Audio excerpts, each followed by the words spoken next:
وہ مسلمان کے مسلمان پر 5 فرض 5 حق ہیں، یہ کہہ سکتے ہیں، یعنی مسلمان کے مسلمان پر 5 حق ہیں۔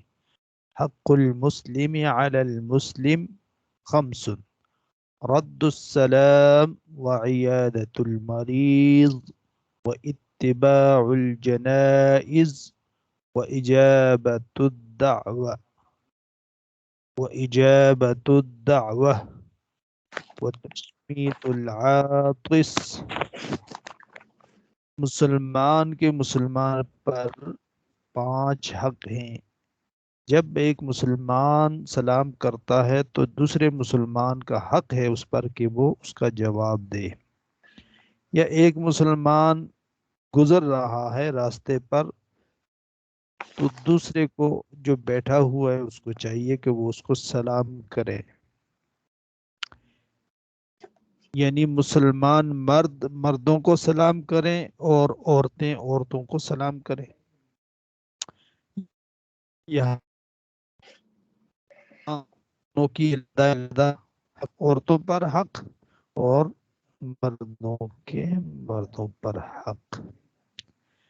دوسرا جو حق ہے، جب مسلمان بیمار ہو جاتا ہے تو اس کی بیمار پرسی مزاج پرسی کرتا ہے، مرد مرد کی اور عورت عورت کی بیمار پرسی کرے۔ جب بھی کوئی جاننے والا تعلق والا مسلمان بیمار ہے تو اس کو دیکھنا یہ بہت بڑا اجر ہے، بہت بڑا ثواب ہے۔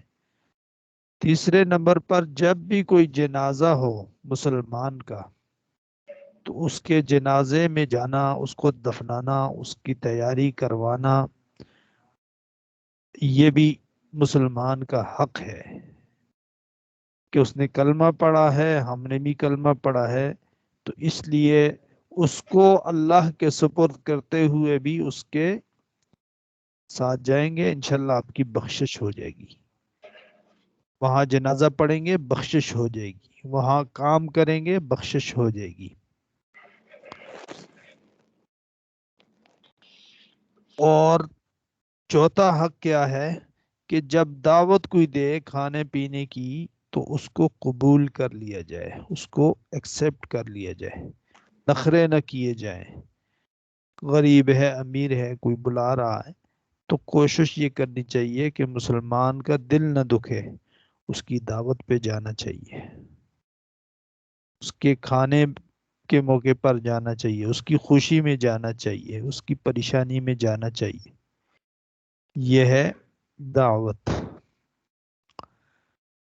وَتَشْمِيتُ الْعَاطِسِ وَتَشْمِيتُ الْعَاطِسِ، اور جب چھینک آ جائے تو دوسرا مسلمان اس کا جواب دے۔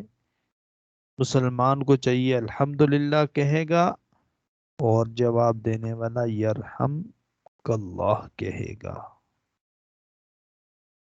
بیٹا سمجھ آئی؟